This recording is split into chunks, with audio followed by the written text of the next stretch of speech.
Hello everybody, welcome back to Let's Play Hearts of Iron 4 as the Kingdom of France. Let us continue on from where we last left off. So it's right now, mid 37. Get rid of parliamentarianism, it's for frickin' dorks. What do you got? We could get popularity, so democracy, liberalism, conservative and authoritarian democracy all go down. Which I guess would boost our ideologies. Actually, it would also boost, funnily enough, the socialist parties as well, just because of how HOI4 works. Do we want higher popularity? Wait, does popularity not give you more political power gain anymore? Did they change that? Because I don't... We're getting 2.4 per day. You got 125 off of you. Well, you know what? Let's just end Republican. Get rid of the Republican. Next up, we will go early mobilization. Quite nice. We might even go straight up to partial mobilization afterwards as well. Okay, so we declared martial law.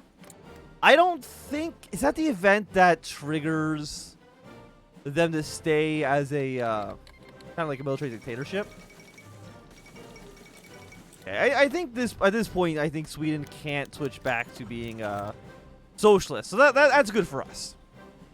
On the 11th of May, 1745, near Fantoni, French forces, personally led by King Louis XV and his son, the Dauphin, faced the armies of the British-led coalition. Outnumbered, initially suffering heavy casualties, the Royal Army prevailed thanks to its iron will, winning for the king a decisive victory.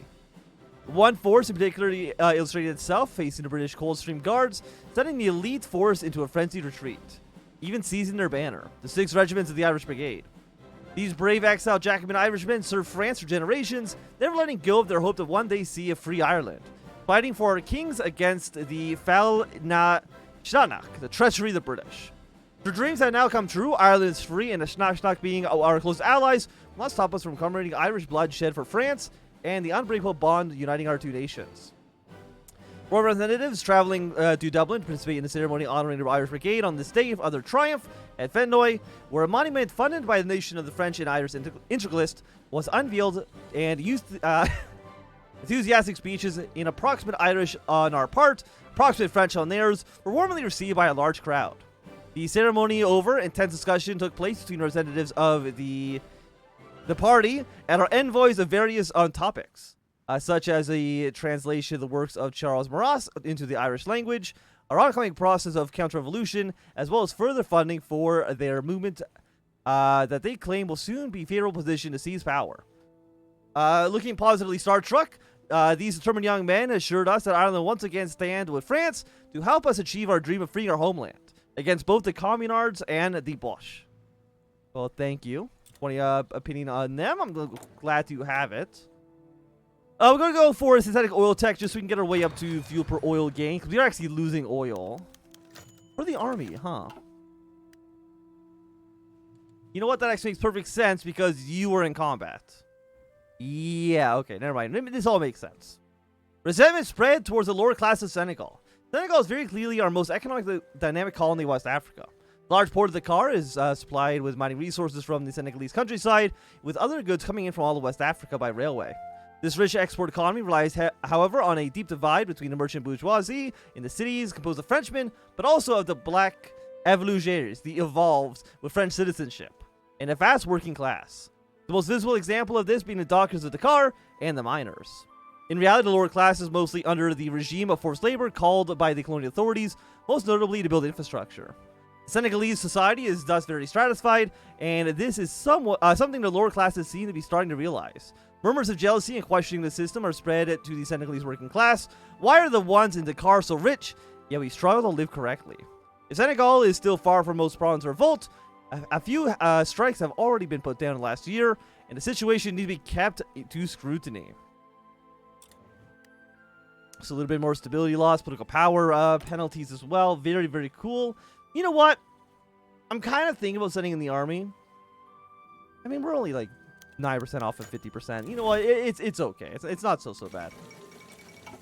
We got elections in the Netherlands. Let's go for... you know what? Let's save our point for now before we take over, take either aggressive expansion or not. I mean, but at the same time, we could just take it. You know, infantry expert I'll always take. Got hill fighter. Go my retrenchment speed. You know, movement on land and makeshift bridges. You know what? That actually is is nice. Could be useful for a war against, you know, in France, because there's a decent amount of rivers over there.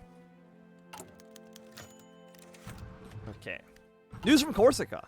This morning, a war memorial containing soil for the mainland was inaugurated on a beach near Ajaccio. It was dedicated to the tens of thousands of Corsicans who gave their lives for France during the Weltkrieg and a subsequent civil war. Since the revolution, the island has been an incredibly important bastion for us. Indeed, it was so close from the commune that its shores can be seen on a clear day. Already, Italy is less than 40 kilometers away. As such, it became a focal point for the Mediterranean strategy of the Entente, having quickly been transformed into a major naval and air base, from which our ship patrols as close as possible to the mainland, with tense face-offs with international ships occurring every other week. Any liberation effort would have to start here, and much of the intelligence and reconnaissance work done in France and Italy is coordinated from Bastia and Ajaccio. It is also there that the first waves of exiles landed, and though most moved on to Algeria, many stayed, creating a population economic boost that, paired with the military buildup, has revitalized the island, despite perpetual tension as war looms. There is no longer a stream of refugees like in the early days of the commune. There's still a constant trickle of dissidents making their way out to our shores, each given a hero's welcome but carefully interrogated. Finally, organized crime, already an issue before the war, has become a mainstay on island life. Many destitute veterans and refugees turned to crime. The presence of so many soldiers made gambling and prostitution booming businesses. And the Corsican mafia, under leadership of men like Paul the Emperor Carbone, himself a veteran, further thrived in smuggling goods and people in and out of the metropole. The authorities, however, turned a blind eye to this, and the mafia has proved to be an incredibly useful network of informants within the commune, all the while attending the baser needs of infantrymen and officers alike. Okay, 1,500 more people in Corsica. No reason to say no to that. What about you guys? You know, give you a little bit of support here. I would still like to take over as much as we possibly can. Okay, we've ended Republicans. I think we got like 5% more support out of that. I mean, you know, I'll take it. You know, why would I say no? Decentralization, construction speed, classicalism. Could go for more. You know, we did get the radio, so you know what? Let's get communication in the colonies. In Ibra, a small city in Chad, a man started calling himself the new prophet. First, he encouraged the locals to kill their cattle to prevent them from transforming into lions, panthers, and vultures. He then told them that they had to stop paying their tax and throw away their French money. Finally, he announced that white people were leaving the country. The governor of the nearby city in Biltine had already been driven out by the natives, and that it was their duty to kill all whites left to finally be able to live free. To help them fulfill their mission from Allah, the dead would even come back to life and swarm the French garrisons. Not that they had anything to fear, according to the prophets, the guns of the Frenchmen now fired only water. Few were truly convinced, but the brewing resentment of people from Chad only needed the tiniest spark. A small insurgency broke out under the leadership of the madman. A returning patrol was swarmed and massacred as soon as the local garrison was under siege. Order was quickly restored and the madman publicly executed. But the whole strange affair is a warning. The situation, far from Algiers, is more than volatile. I mean, are they really that upset? You are at 84%. So we might see some rebellions here. I mean, base target 83%. You're at 58. You will give us a little bit of Chad, but not too much. A new national day. Since 1880, the national day has been set on the 14th of July. The left would generally consider this to be a day to commemorate the 1789 storming of the Bastille, while the right would shoot. Did we not already have this event?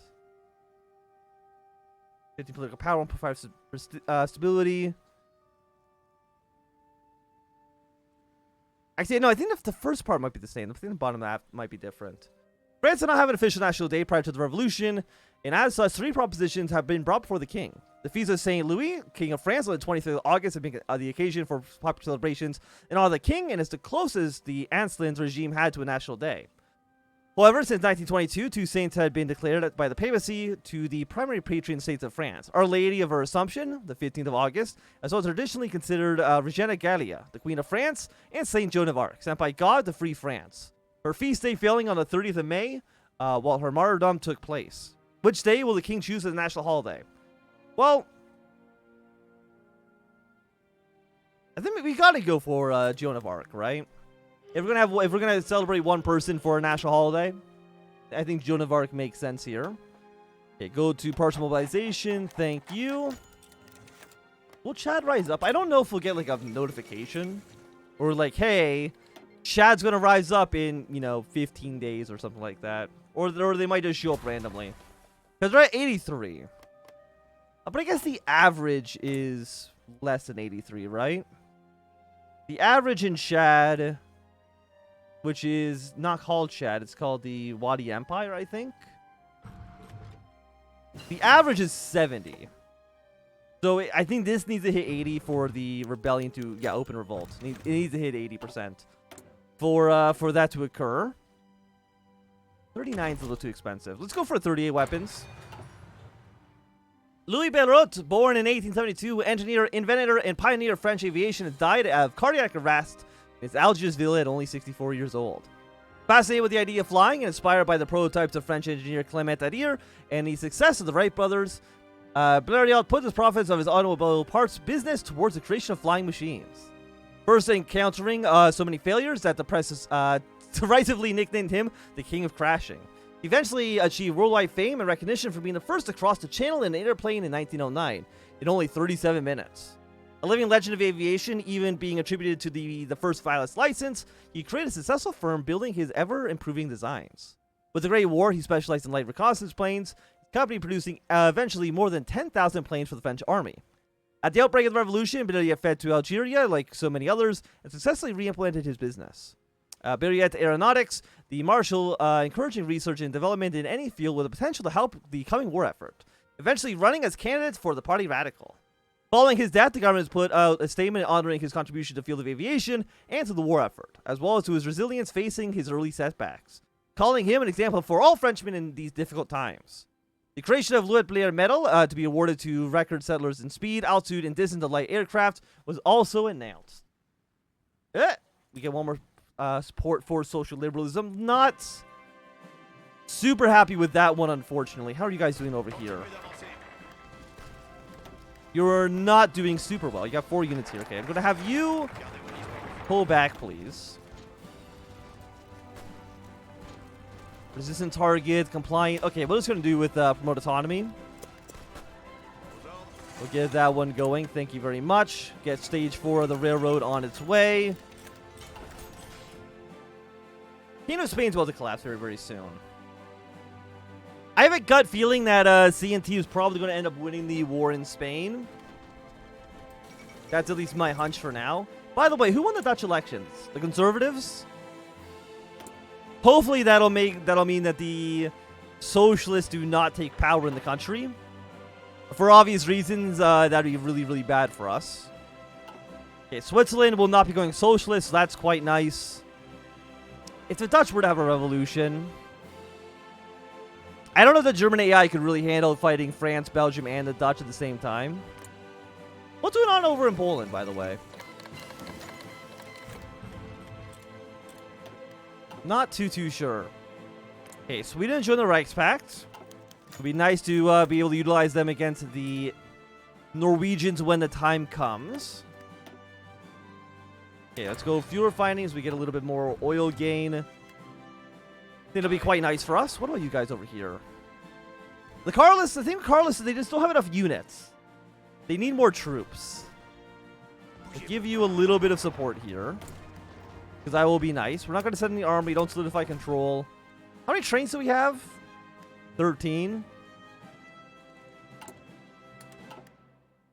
Let's just steal some trains. Get her up to 28 now, which I think is very, very nice. Murder rocks the Casbah. As he was on his way to the city Ramadan Mosque, a great mufti of Algiers, Mohammed Bedeli, was surrounded by 2 men and stabbed in the heart, dying on the spot. The 2 perpetrators were caught after a quick investigation and confessed to the murder. Justifying their actions by saying the mufti had acted against the Islamic faith, it was little more than a puppet of the infidels. Appointed by the colonial authorities first as imam and then as mufti, unpopular and frequently brazenly critical of even mild reformist talks. Bedeli had many powerful enemies. After a rough interrogation session, the murderers confessed to being merely a pawn in a greater scheme, offering thousands of francs to kill the imam by the true mastermind behind the crime, a prominent member of the Reform Association of Algerian Muslims only, Talibek el-Okobi. Already banned from preaching in mosques by colonial authorities, the man had been under police surveillance for some time. Suspected of conspiring against the state under pretense of religious reform, he was immediately arrested and is awaiting trial. However, many Algerians and some Frenchmen believe that this is a conspiracy, and that El Kobi is being falsely implicated after the affair by colonial police eager to have such an inconvenience disappear. Whether the accusation is true or not, this case is quickly turning into an embarrassment. We could drop charges against El Kobi, somewhat losing face, preventing any further unrest, or possibly gaining an ally within the association. Or we could keep him in jail, getting rid of a prominent indigenous leader, and sowing dissent among the Ilmenis. Let's keep him in jail. Keep him in prison for a little while. I'm sure that'll be okay. The promote autonomy. Can't do this until we actually have taken over Paris. Did we just get like a bunch of things that got destroyed? Yeah, a lot of damage. Very cool. Thank you, commune. Very happy to see that.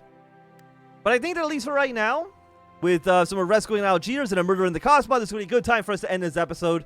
So thank everybody for tuning in. If you enjoyed, my thumbs up. Not enjoying, thumb down. You want to see more, subscribe, and goodbye.